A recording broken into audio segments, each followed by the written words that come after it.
This video is going to go over the online course section of your student portal. So to get there, we click on the view course underneath the course that you want to see the content on. Once you click on that, it'll load up a page looking very similar to the previous one, where you've got a menu on the left hand side and you've got some content over here on the right.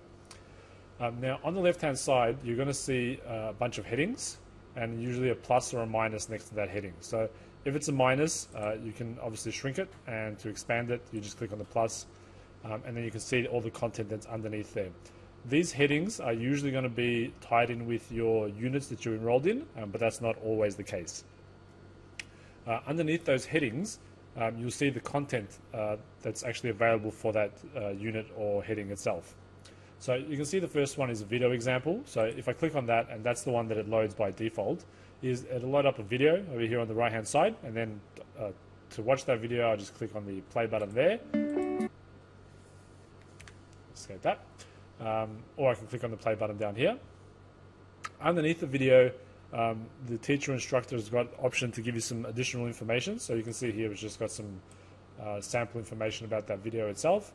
And if there's any attachments that they want you to download, that's going to be underneath the resources tab.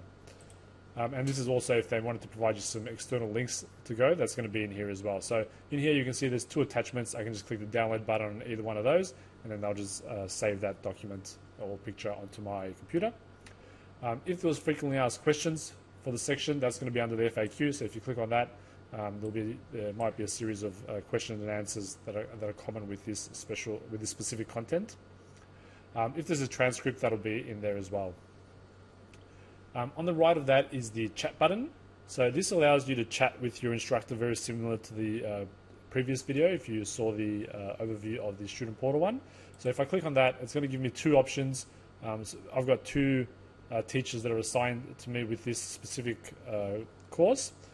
So I've got John and Lucy, and you can see with John I've actually got two unwritten messages. So if I click on that, you can see the two messages that I've got from John up here. He said, "Nice work on my last assignment," and he's sent me a new assignment. Okay, so if I wanted to reply back, I'll just type whatever I wanted to in there, and I would type that to John. I want to close it. I just click the close button up the top there. On the right of that, I've got a mark as complete button. Now this button is here just for your own reference. So if I click on this mark as complete, you can see that I've got a tick here that's turned the color green. So that just, if I come back into this and maybe I've taken a week off, I'm not going to remember exactly which content I've looked at and which ones I haven't. This means when I log in, I can see that green tick, and it shows me that I've looked over that content. Moving along, besides the video example, the next one is just plain content. So this is the one that's going to be used the most, and you're probably going to see the most, and that's just going to be text that's up here. And if it's going to be a large amount of text, it's usually going to be separated by these buttons here. So as you could imagine, clicking the back and the fourth one is going to get you to the next section, or you can just click on the buttons themselves. And the exact same thing with these ones. These buttons, this section over here updates per section.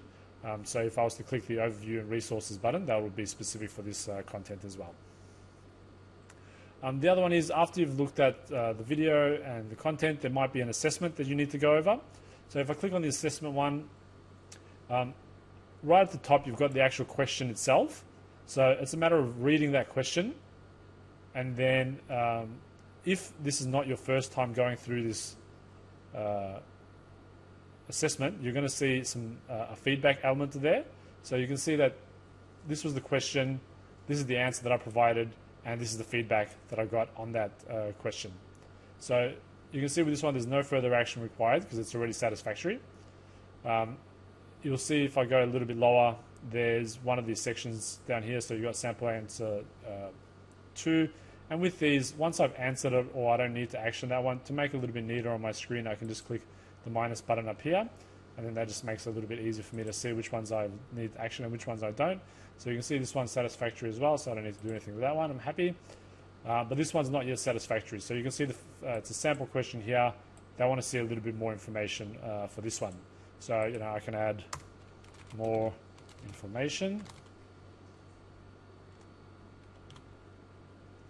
And then once I'm ready, I can click this submit button there. Underneath that, it's got an attachments and information tab. if I expand on that, it's just going to give me a little bit of information about the specific question. So you can see when last time I submitted it, when I got my feedback, and if there was any attachments in relation to this question, that would be in here as well. So this one I've given them more information now, and now I can just click the submit button. It will give me a little bit of a declaration saying that this is my own work. I say yes, I agree, and then you can see that assessment successfully submitted.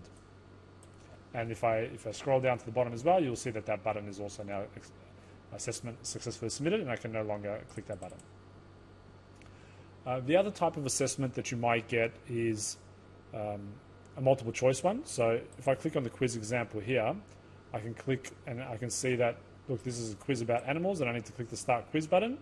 With this one, you can see I've had a number of previous submissions. So if I wanted to see them, I can just click on the button here, and then it'll show me the number, the attempt number, what the question was, what my answer was. So then I can make reference to that. If this is the first time that you're taking it, obviously you're not going to see any previous submissions.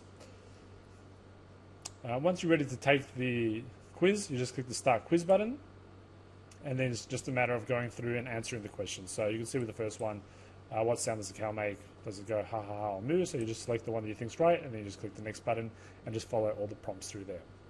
You might also see an image example where it's just an image at the top there, and you might get an overview of some information in there as well. So that's pretty much the categories that the content's going to fall under. Majority of the time, it's going to be either plain content or assessment. And it's just, if it's an assessment one, it's just a matter of just answering those questions by clicking the answer field in here and clicking the submit button at the bottom when you're done. And if it's the quiz one, it's just a matter of just selecting the right multiple choice one.